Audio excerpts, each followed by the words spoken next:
Solomon, जो राजा David का सुपुत्र था, वो शाही और ईमानदार इंसान था। एक दिन सोलोमन को सपना आया।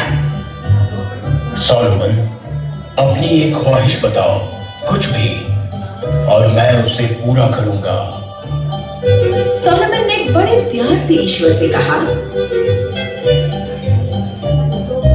मुझे पता है कि ईश्वर के लोगों को संभालना एक बड़ी जिम्मेदारी का काम होता है, इसलिए मैं आपसे इस काम को सही ढंग से कर सकूं, उतनी समझदारी मांगता हूं।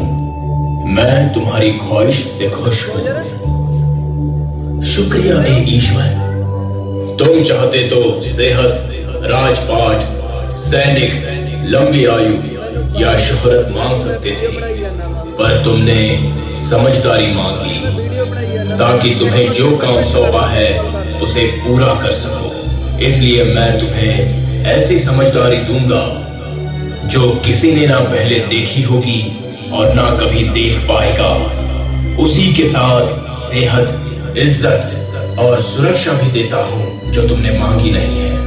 वादे के अनुसार ईश्वर ने सोलोमन को अनदेखी समझदारी तोहफे में दी।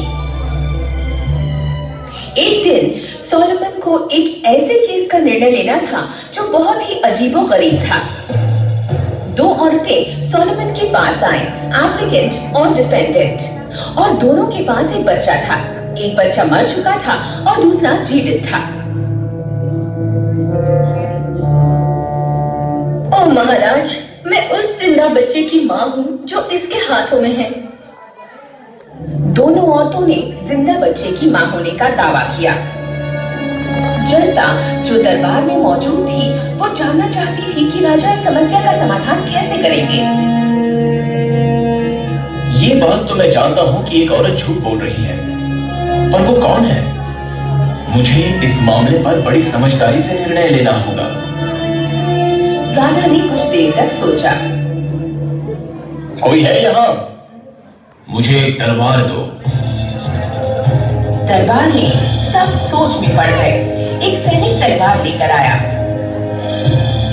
मैं चाहता हूँ कि तुम बच्चे के 2 टुकड़े कर दो और एक एक हिस्सा दोनों में बांट दो।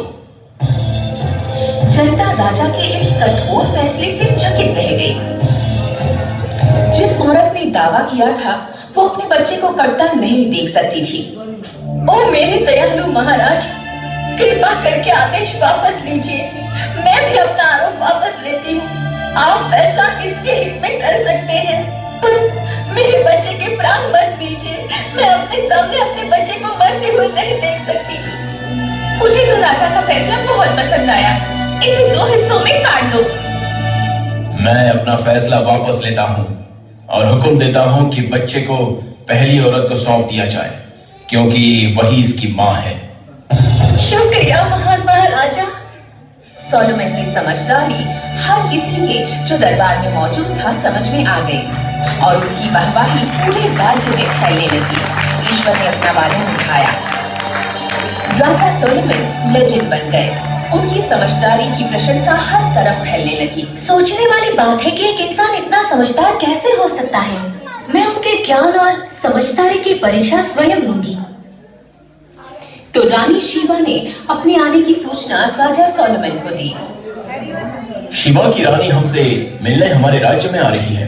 हमें उनका स्वागत बड़े अच्छे तरीके से करना है। शीबा की रानी राजा सोलोमन से मिलने आई। हम तहे दिल से आपका स्वागत करते हैं।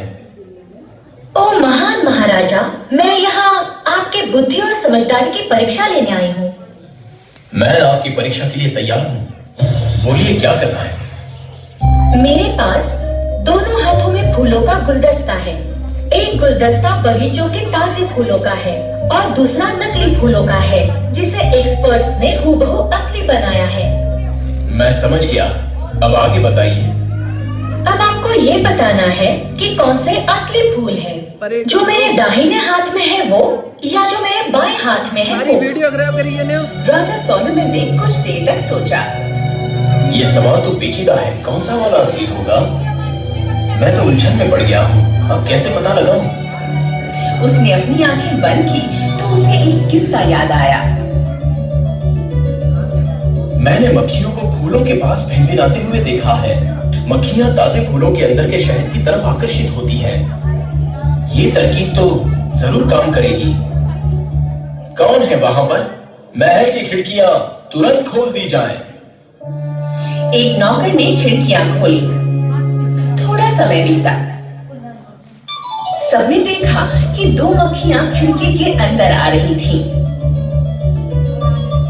शीबा की रानी सोच में पड़ गई कि राजा आखिर क्या कर रहे हैं। मक्खियां उन फूलों पर जाकर बैठी जो रानी के बाएं हाथ में थे। जो फूल आपके बाएं हाथ में है वही असली फूल है। बहुत बढ़िया। पर मेरे पास और भी मुश्किल भरे सवाल हैं आपके सामने रखने के लिए। मैं आपके हर सवाल का जवाब देने के लिए तैयार हूँ। वो कठिन सवाल पूछती गई और सोलोमन सब सही जवाब देते गए। मैं आपके समझदारी की दीवानी हो गई हूँ। राजा ने उन्हें तोहफों से नवाजा और वो अपने राज्य लौट गईं।